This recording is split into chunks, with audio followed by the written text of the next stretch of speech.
Olá pessoal, eu sou o Dil Casella. Eu quero agradecer você que está aí me assistindo mais uma vez, você que está aí me ouvindo, me escutando nos podcasts, você me assistindo pelo YouTube. Eu falo sobre liderança, eu falo sobre vendas, atendimento ao cliente, falo sobre o mundo corporativo, assuntos correlatos, eu falo sobre felicidade no trabalho, nos meus eventos, nos meus vídeos, nos meus áudios. Então eu te peço, se inscreva no meu canal do YouTube, eu te peço para que você indique a um amigo, para que você ouça os meus podcasts no Spotify ou outras plataformas e vai ser muito legal. Então é muito fácil, você vai lá, coloca o sininho para receber as notificações, para receber as novidades e vai ser muito bom. Eu estou também no YouTube, além do YouTube, eu estou no Instagram, estou no Facebook, é só me achar como Dil Casella lá, ok? Hoje eu quero falar a seguinte notícia que deu aqui no Estadão, busca por escritório sobe após 2 anos. Saiu no Estadão. Então, a quantidade de escritórios, de locação de escritórios ou de venda, comercialização de escritórios, ela está aumentando nos últimos tempos. Isso é uma boa notícia? É uma boa notícia, sim. É uma boa notícia para os vendedores, para os comercializadores de lajes, o pessoal das imobiliárias, os proprietários de lajes e etc. e tal. É boa também para os novos empregados que estão sendo contratados para ocupar novos espaços dentro de uma organização. É bom também para as próprias organizações que estão crescendo, que estão se desenvolvendo com novos colaboradores, novas áreas, novas atividades, novas atribuições. Isso é muito legal, porque o que aconteceu de verdade na pandemia, houve uma devolução em massa de lajes corporativas, as pessoas acabaram se desfazendo dessas lajes, porque o volume de trabalho chegou a cair bastante, o volume de colaborador, e a turma migrou para o home office. E a gente vai falar um pouquinho sobre essa questão do home office também. Mas por que está aumentando essa quantidade de lajes, de escritórios locados ou vendidos? É claro, como eu já disse, houve um crescimento de empresas e de funcionários buscando esse tipo de atividade, esse tipo de estabelecimento, porque está aumentando a sua atividade em si, está aumentando a necessidade de colaboradores. Agora, um outro detalhe, outros 2 detalhes, umas sutilezas legais que eu quero comentar, depois fazer um comentário sobre isso com vocês, é bem interessante. Estão buscando o aumento dessa área para áreas de lazer, áreas de bem-estar dos colaboradores, salas de jogos, restaurantes, áreas de convivência. Isso estão sendo buscadas para esses novos espaços. Isso é um fator legal, mas a gente vai fazer uma observação sobre isso também.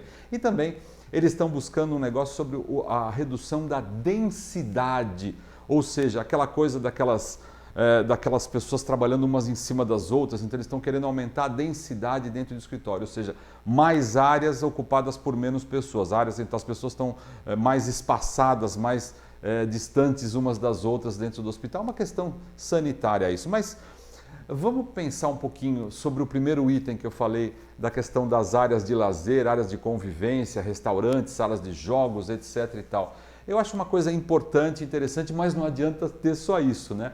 Não adianta a gente pensar em ter liderança, em ter um local desse inovador, que estimule a inovação, se as lideranças ou alguns líderes ainda permanecem com as cabeças de antigamente.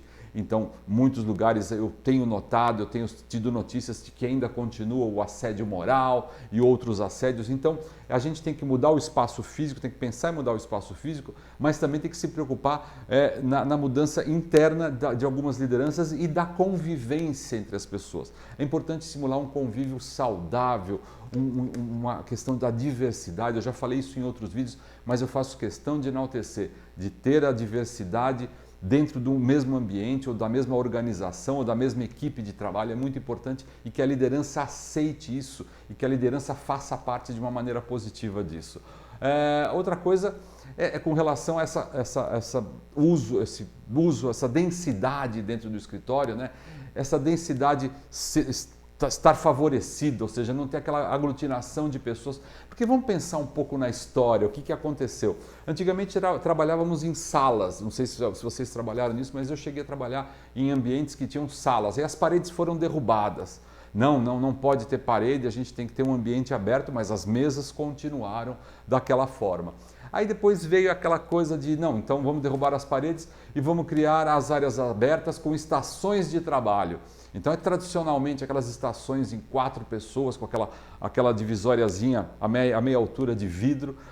Aí chegou-se à seguinte conclusão: essas estações de trabalho não favorecem a comunicação, ainda existem barreiras de comunicação. Então nós vamos criar mesas contínuas onde essa comunicação flua, onde as pessoas consigam conviver mais umas com as outras e até ouvir o que está acontecendo e interceder positivamente na construção do trabalho em si, colaborando umas com as outras. Até que chegou a questão do home office, com a questão da pandemia, e até antes da pandemia já existia uma preocupação com a flexibilidade das pessoas.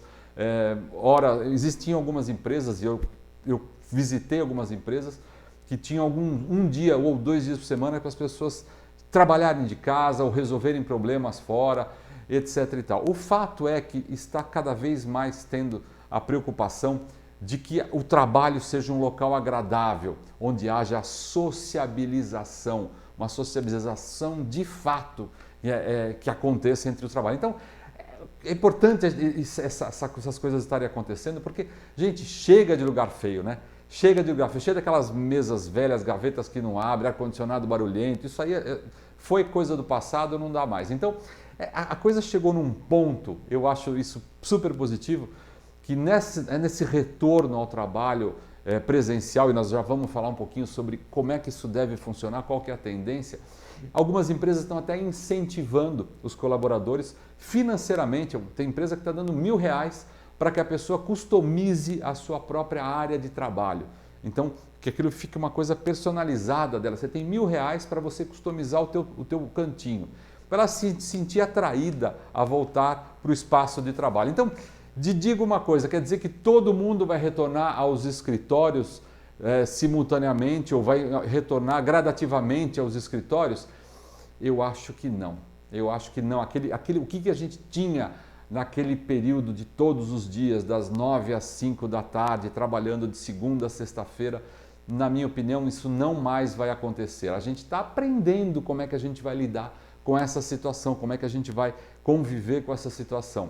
Agora, o que está acontecendo é que a opinião dos colaboradores nesse momento de que formato que a empresa vai adotar para como trabalhar, a opinião do colaborador é fundamental. É fundamental que ele se expresse, que ele diga, olha, eu quero isso, eu me sinto bem trabalhando dessa forma, trabalhando daquela forma, e a empresa, de maneira geral, vai ouvir os colaboradores, deve ouvir os colaboradores. Tem que ser uma coisa democrática, tem que ser uma construção coletiva. É importante falar disso. Então, na minha opinião, a tendência é uma tendência de alguma coisa, uma combinação de um trabalho remoto, junto com um trabalho híbrido e também um presencial. Isso tudo ajustável, sabe? Ajustável, porque o organismo, a empresa, o trabalho, ele é um organismo vivo.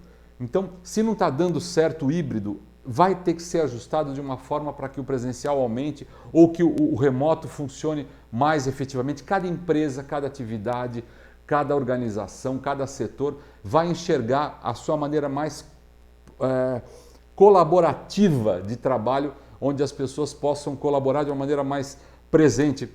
Outro dia eu estava até vendo uma palestra da Vânia Ferrari, achei o máximo que ela falou: você está contratado dentro de uma organização para resolver treta. Você vai lá e resolve a treta. Se você conseguir resolver sua treta de casa ou de uma forma híbrida, ou tem que ser presencial, a treta tem que ser resolvida de uma maneira presencial. É isso. Então, na minha opinião, a tendência vai acontecer dessa forma. Vai ter uma miscelânea de coisas. Algumas empresas vão ter o híbrido, vai ter o espaço da pessoa dentro da organização, onde ela vai trabalhar, onde ela tenha customizado aquele espaço para ela se sentir confortável, vai ter a foto do time dela, a foto do filho dela, vai ter o que ela quiser, a cadeira no conforto que ela quiser, a cadeira no modelo que ela quiser, a altura do computador na altura que ela quiser. Isso é customização do espaço de trabalho. Eu acho isso super saudável. E claro, isso conciliado com o trabalho remoto, uma flexibilidade de horários. A gente não pode ganhar por tempo, como diz o Washington Oliveto, da bunda na cadeira. Não dá. Tem que ser um tempo de produtividade e de resultados. Nós temos que ser produtivos e acabou. A treta tem que ser resolvida na produção. É isso, gente. Bom, para fechar nossa conversa de hoje, e eu tenho fechado com música, eu dei uma quebrada em tudo. Hoje eu vou fechar com uma música erudita, com uma música do Claude Debussy, Olha só, hein? Uma música erudita.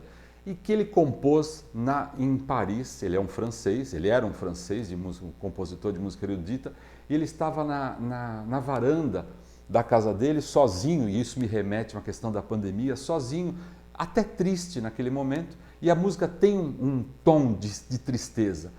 Aí naquela tristeza toda ele começa a puxar notas, um fraseado de piano de muita esperança. Na minha opinião, essa música transmite, essa música chama-se Clair de Lune, o clarão da lua. Olha que coisa em francês. Ele transmite uma tristeza que vai migrando para uma esperança. É exatamente o momento que a gente está passando desse, talvez, espero, oro por isso, por esse fim da pandemia e esse retorno a um trabalho produtivo e crescimento do país, crescimento das organizações, de todos nós como um todo. Então vai lá, vou deixar aqui embaixo no vídeo, nos detalhes do vídeo, ou no áudio, onde você estiver me assistindo ou me escutando em podcast, eu vou deixar um link para você ouvir o Clair de Lune, do Claude Debussy. Você vai curtir essa música, eu tenho certeza que é uma música erudita. Começa triste, depois você me fala o que você achou. Depois ela tem umas notas de esperança, de mudança, de crescimento. Eu acho linda essa música, uma música erudita. Imagina terminar um vídeo com uma música erudita? É o que vai acontecer agora. Vai nessa. Valeu, gente. Obrigado. Até o próximo vídeo. Até.